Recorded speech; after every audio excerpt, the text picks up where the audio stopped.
Rebooting franchises is something that's become all too common in the gaming space. From the disastrous new Saints Row to other franchises such as Tomb Raider, Hitman, Doom, and even Call of Duty having 2 attempts at the new Modern Warfare. All these games take the original premise, and in some cases even characters of those games, and write new stories around them with various differences in gameplay. The new God of War fits seemingly in this mold. It has new characters, a new setting, and a new gameplay style. The issue is, God of War 2018 is predicated and built on the fact that it is a sequel.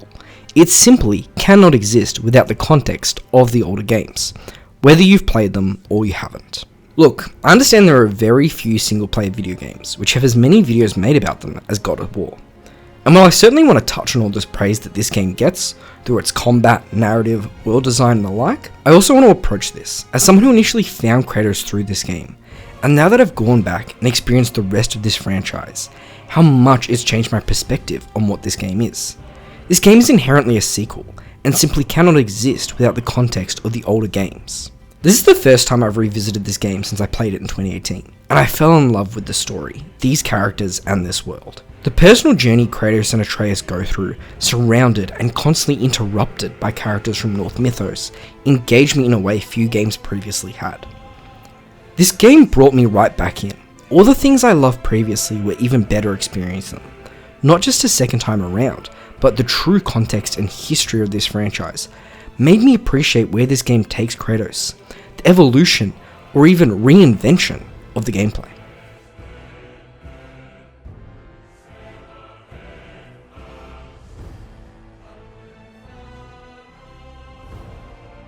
Combat is significantly different to the rest of the series.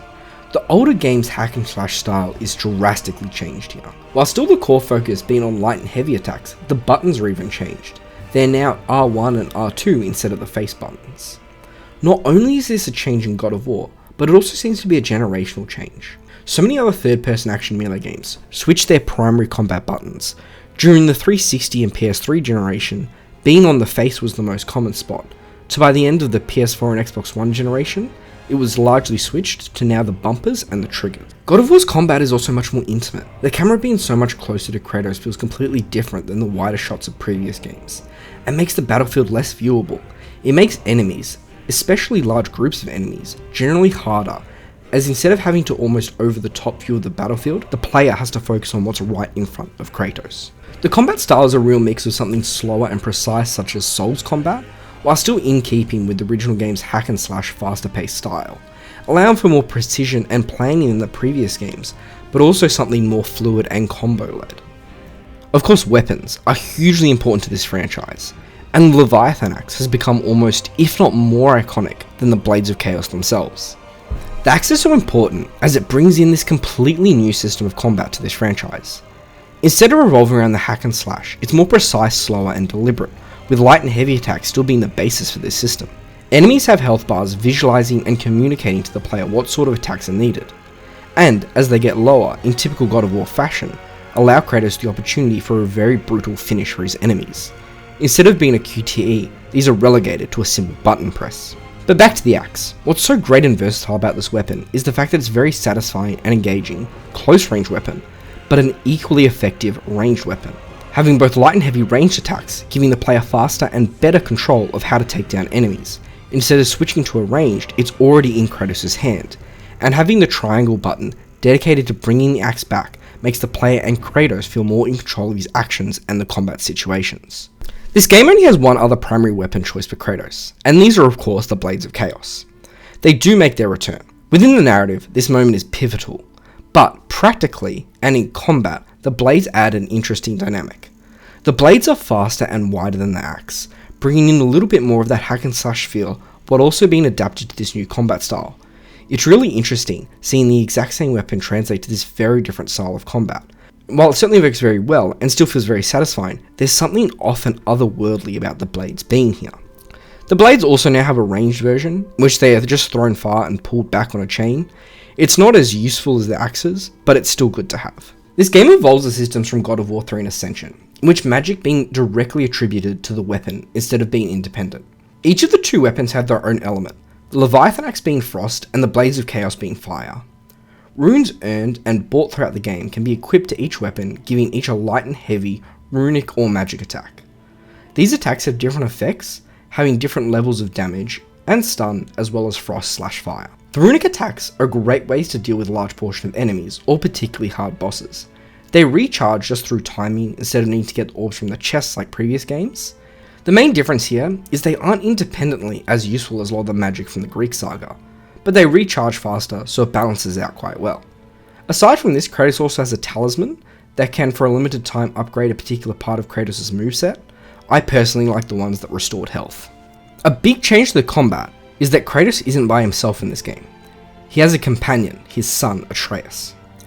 Atreus, utilizing the bow and arrow, staying on the outskirts of the fight, firing arrows using Kratos' command. The square button is dedicated to Atreus throughout the whole game, but particularly in combat. This gives Atreus direct agency for the player, even though he's not technically playable. Atreus' arrows act largely as stunning, and I found them to be the quickest way to take down low-tiered enemies. Fire a couple of Atreus' arrows to stun them, and then have Kratos use a finishing move on them. Health works differently to the other games as well. Instead of replenishing from orbs and chests throughout the world, green glowing rocks are littered throughout this world, and Kratos smashes them to restore his health. These being all over the place makes sections within combat more versatile, as it gives play a distinctive choice between choosing to run to one of these rocks to heal, potentially opening Kratos for an attack. Brock and Sindri are the two dwarves responsible for upgrading Kratos and Atreus' weapons and armor. These often revolve around finding particular loot throughout the world and story to upgrade specific items such as the Leviathan Axe, whatever armor. Brock and Sindri can also craft particular armors for them. I found this runs into the same patterns many open world games do. It gives intrinsic motivation to explore this world and actually gives something substantial as a reward for it. Many argue this is unnecessary as God of War didn't have or need this previously, but I personally enjoyed doing some of the smaller scale side content and having a substantial reward for it practically. Throughout the game, Kratos gets XP, similar to the red orbs in previous games. These can upgrade moves on different weapons, giving more ways to take down enemies. These upgrades naturally progress throughout the game, and add much more variety and versatility to these combat encounters. Bosses are minimal in God of War 2018. In fact, I'd argue in the main story there's only 3 encounters, with 2 being the same person. The first with the stranger, then the dragon, and the final confrontation with Boulder. The difference is, I don't feel this is actually detrimental to this game. It's a smaller, more personal narrative, and it treats it just like that. The Stranger and Boulder fights exist to emphasize the power of Kratos and the other gods, and show the conflict of Kratos simply living in this Norse world. While the dragon is more of a homage to the older games' huge sense of scale, seeing Kratos slay gods and titans from earlier games, we see his full strength on display here. Puzzles are approached similarly to the older games. These games would take the basic mechanics and then add things based on magic, weapons, and artifacts that Kratos would gather throughout his journey, and here it's no different. The first notable change here though is that of his companion, Kratos' son Atreus. He is essential in solving specific puzzle pieces, essentially ones to do with language. The Leviathan Axe is primarily used in 2 different types of puzzle design. Firstly, the range of the axe allows for objects that need to be hit from a distance possible. The second is that the axe has a freezing mechanic, such as freezing a lever to stop a door from closing. An item solely used for puzzle is the chisel Kratos gained from the dead giant. It's solely used in opening previously inaccessible doors, important to the main story and side content. While it's kind of barely a puzzle, there's a very simple minigame here, placing the chisels in the right location before the previous puncture fades. It's simple but it's effective, as it cuts off areas where Kratos wasn't ready for previously. The last is when Kratos gains the Blades of Chaos, and the blades are used in 2 different puzzle aspects. Firstly, the blades use flames so it can cut down things like roots in their path.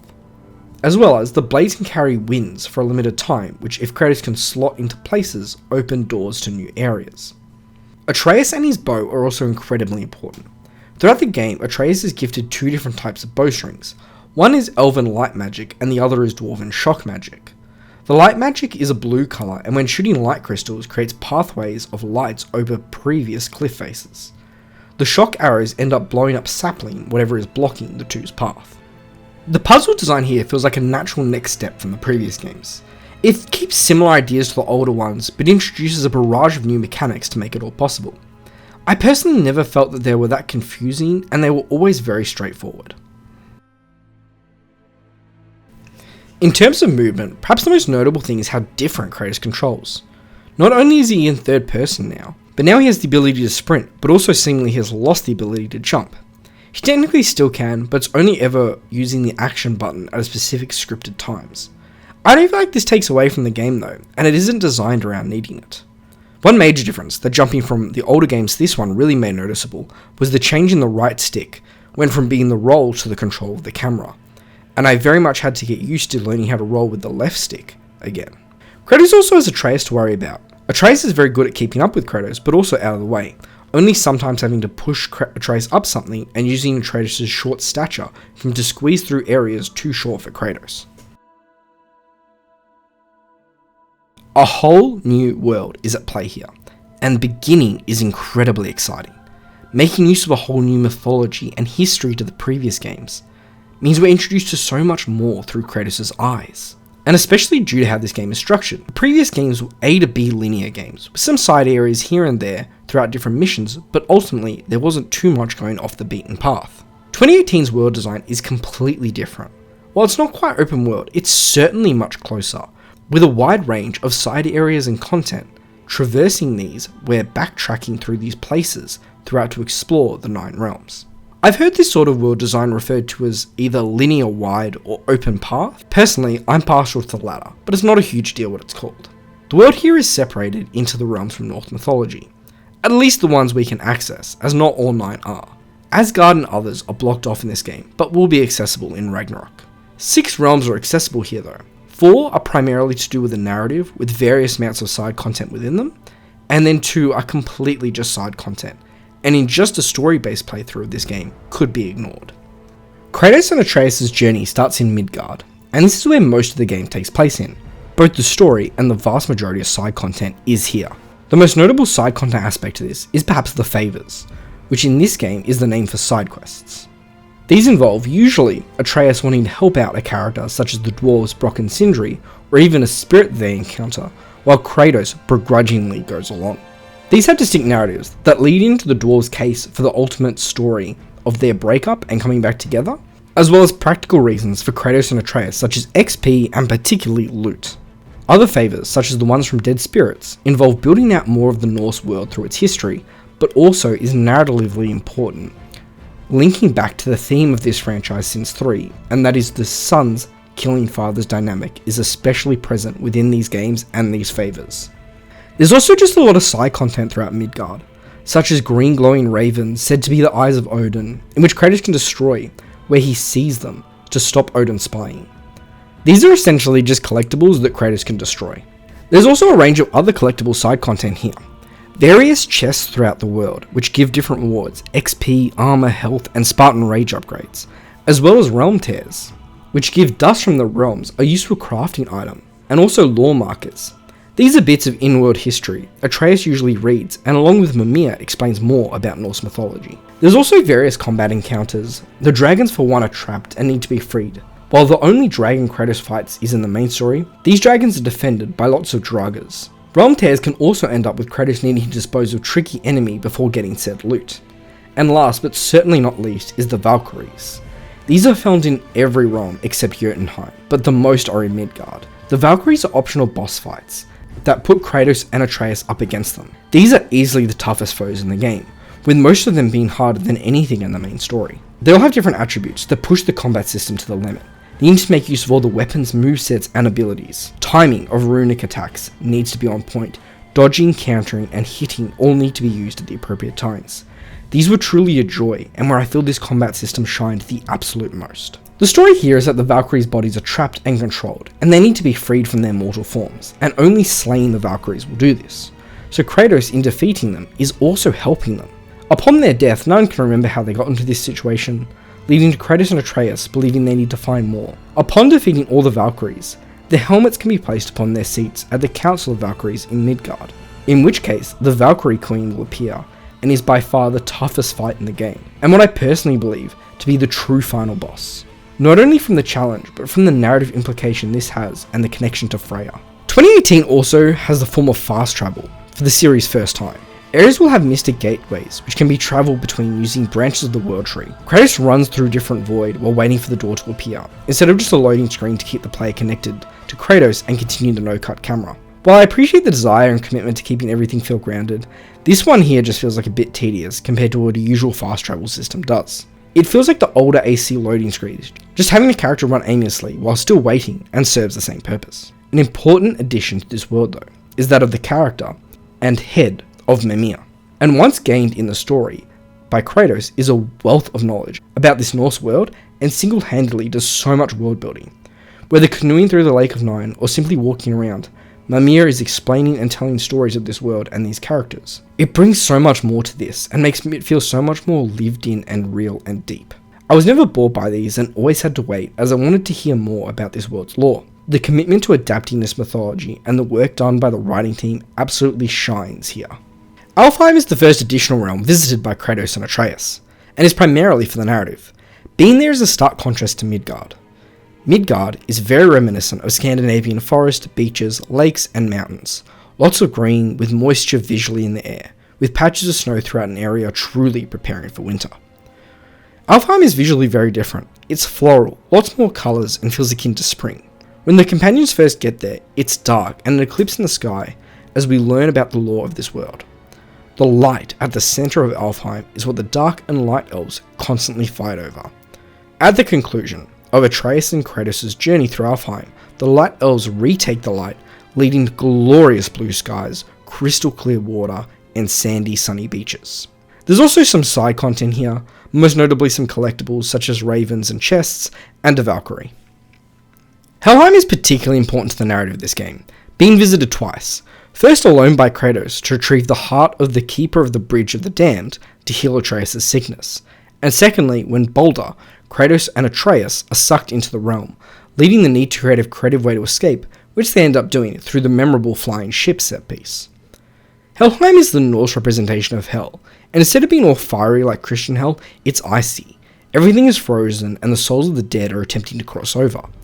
Again, the same sort of collectibles and Valkyries are found here. Jotunheim is exclusively visited at the end of the story, where Kratos and Atreus finally spread Faye's ashes atop the mountain. It's a deserted, rocky and dusty place, with no other content here.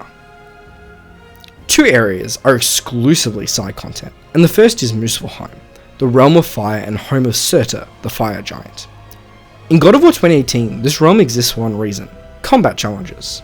All enemies previously faced here return in different combat scenarios, such as being timed or not able to be hit. These give Kratos and Atreus a flame reward from Surtur, which is instrumental in upgrading particular equipment. Niflheim is the second of these side content realms. This is the realm of fog, where Kratos and Atreus can only be in for a limited time before they start losing health and have to return to a safe location and begin again. This, like Muspelheim, is also largely based around combat. Instead of arenas, it's almost like dungeons.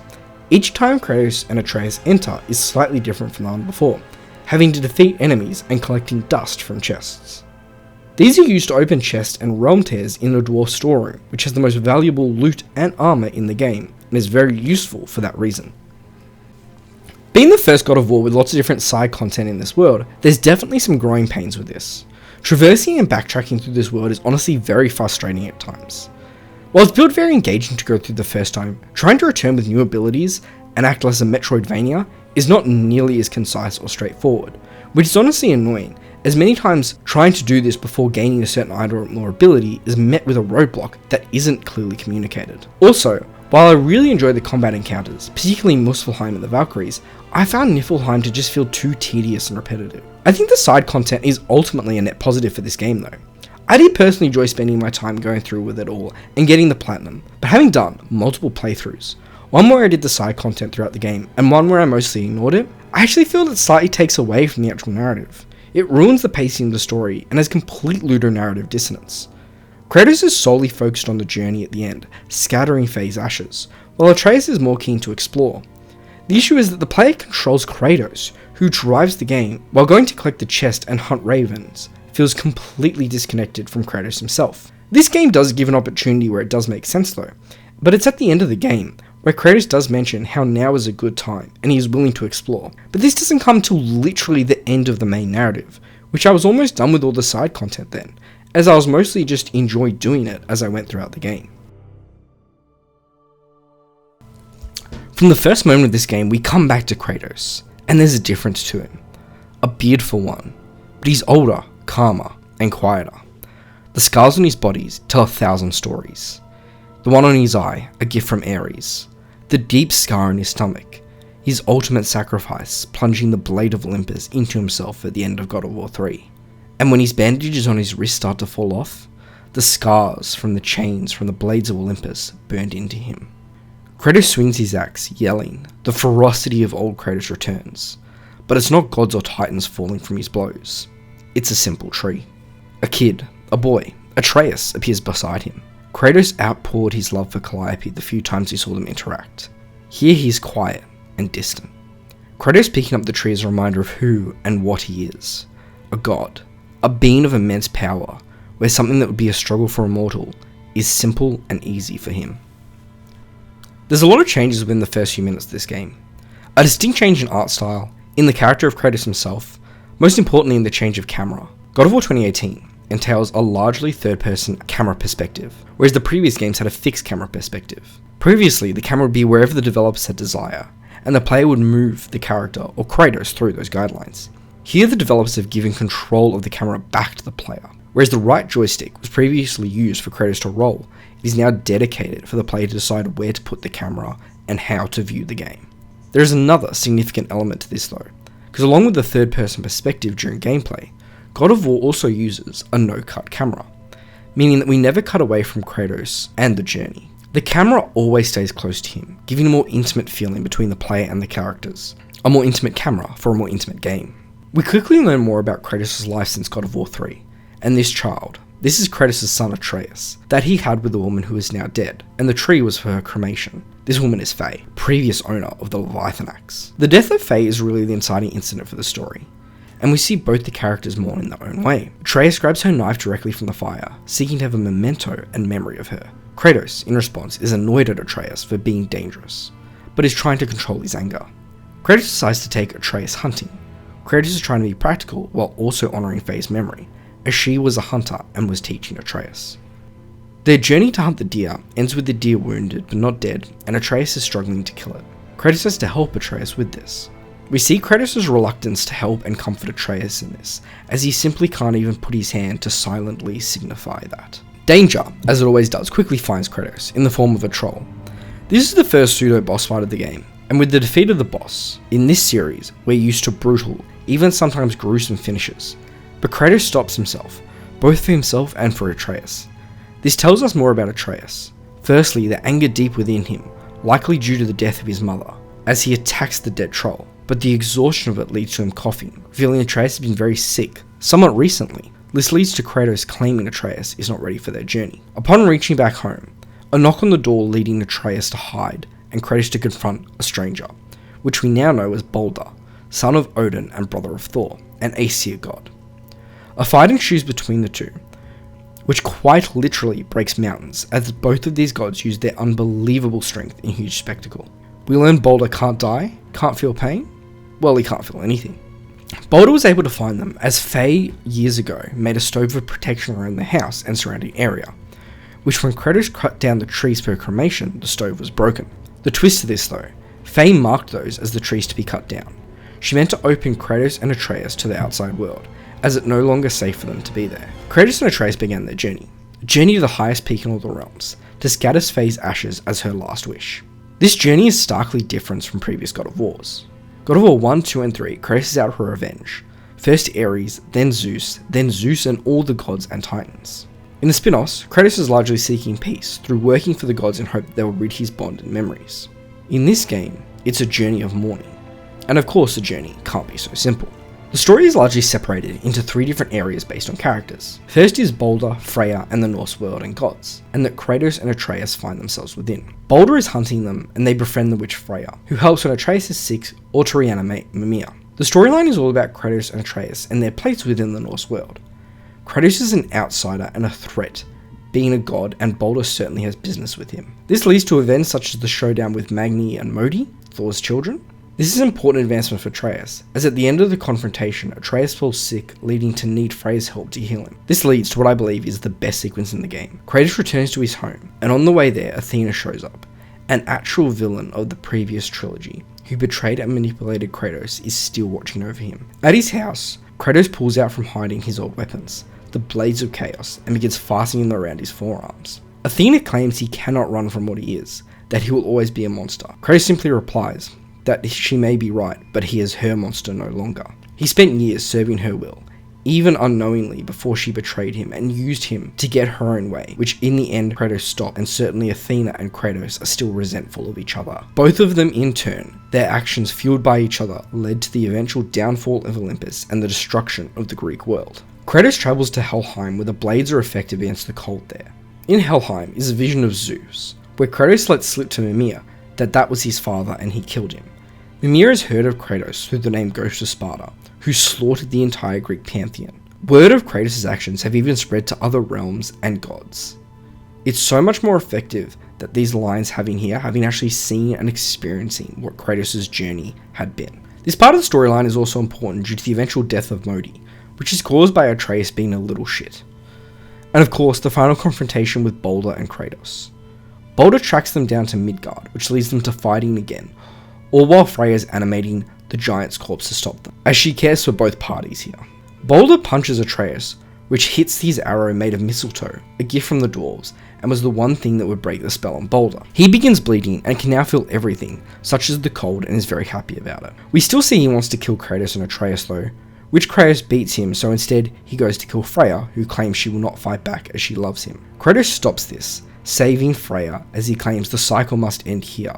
Children must stop killing their parents, gods must stop killing gods. All of Kratos' actions in this game, and particularly his hugely important one, is motivated by the actions of the previous trilogy and Kratos' ventures in Greece. Freya is distraught by the death of her son. Kratos speaks to Atreus, telling him the whole truth. I killed my father.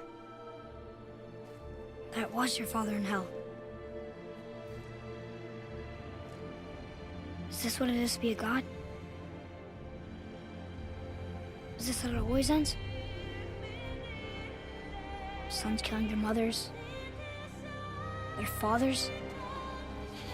No. We will be the gods we choose to be. Not those who have been. Who I was is not who you will be. We must be better. This game is truly a sequel. Kratos' sole motivation, the struggle to connect with his own son, is completely driven by the previous stories and games. Without them, this story simply cannot exist. The themes of children killing their parents couldn't exist, and this game can hardly exist as a reboot. Even in a lot of the gameplay systems, they're wildly different, but they're less of a reboot and more homages and revolutions on those existing formulas that were already there. The second main storyline is to do with the character of Tyr. While Tyr never actually shows up in the game, his presence is felt throughout the story. He's the Norse god of war, essentially Kratos' counterpart, but he's wildly different from Kratos. We see Tyr was all about preventing war and saving the innocents, helping the giants when Odin seek their power and destruction, communicating with other mythologies, and seeking peace between them. Tyr is a god to actually look up to, not because of his power, but because of his work. Atreus describes Tyr as a good god, someone to aspire to be like. Kratos almost certainly sees Tyr's success, can see his own failings with his own pantheon. The last, and most important part of the main story, is the relationship between Kratos and Atreus. And while the Norse world and journey happening around them causes so much turbulence in these two, and how the journey affects father and son, this is still the bedrock of the game. Kratos is a distant father, unable to be affectionate or communicate with his son. We see Atreus has resentment towards Kratos, such as in the Light of Alfheim, Kratos hears Atreus wish it was Kratos who died instead of Faye. Kratos is so clearly traumatized by his past, his own past actions, the fate of his previous wife and daughter Calliope, slaughtered by his own hands, but his actions to destroy the entire Greek world. Kratos can't let Atreus in due to fear. Kratos is also desperate to hide these facts about himself, his past and his godship, due to the cycle of fathers killing sons, a theme in the previous games and in this one. Kratos has to tell Atreus after his illness, as both Freya and Mimir warn Kratos his lack of knowledge is what's causing it. This knowledge makes Atreus act like a little shit, very egotistical, and is only humbled again after a confrontation with Baldur that ended up being Atreus' fault gets them trapped in Helheim. After Kratos defeats Baldur, it's the end of their conflict, but it certainly isn't the end of their journey. They're able to restore the bridge to Jotunheim through the Bifrost and travel to the highest peak there. Kratos shows his newfound trust in Atreus by letting him carry Faye's ashes for the final part of the journey. Kratos undoes his bandages, symbolically letting go of the past, the trauma, the fights, the torment of all previous games. They fall off him and Kratos is reborn, someone ready to connect with his son and live a better life and be a better god. Through this small section of Jotunheim, we get a tease for the future though. I'm generally not one to speculate, as I prefer storylines to tell their stories, and Ragnarok is so close anyway. I can't wait to see how these prophecies conclude. The important reveal is that the tapestries revealed the journey they'd just been on was already documented there. There's a level of prophecy, and seeing the future the giants had, and almost certainly Faye saw the future that Kratos and Atreus would go on. Kratos and Atreus spread Faye's ashes. They bond over this, their love and their grief of Faye, connected to these two in life and in death through the journey they've just been on. We also find out the giants referred to Atreus as Loki, the Norse god of mischief. Certainly this will be very important in the sequel. How Kratos, a god from another realm, can essentially create gods of this realm. A quick post-credit scene, we see Thor coming to them, likely wishing them to answer for the death of his sons and brothers, and their God of War 2018 has concluded. A playthrough of this entire series has been a treat, especially with how it contextualized a lot of events within the story that I already previously loved, made them so much more deeper and thoughtful. It's a journey of a character that is truly what story is about, and Atreus forces Kratos to confront his past and his own previous journey.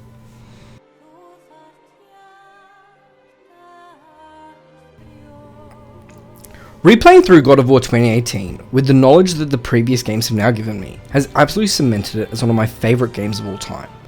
The story and world is intricate and intriguing, the combat is purposeful and engaging, the characters are layered and compelling.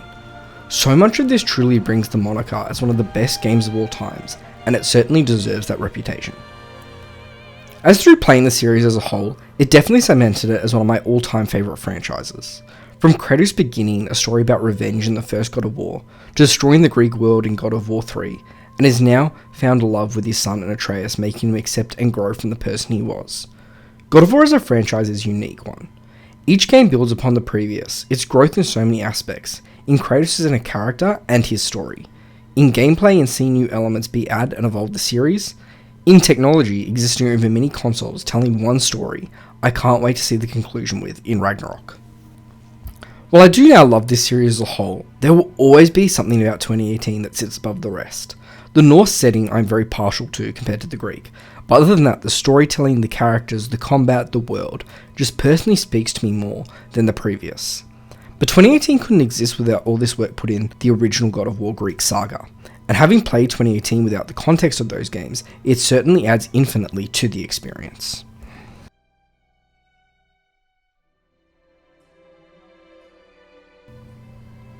Thank you so much for watching this video. I really hope you enjoyed this video revisiting God of War 2018 with me.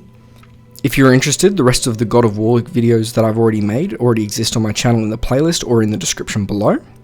Ragnarok's now just around the corner, and I'll be making a video definitely on that after that comes out and I'm able to play through it thoroughly. If you like this video, please leave a like. Let me know what your thoughts are on this game in the comments below. Subscribe if you want to see more. And until next time, cheers and have a good one.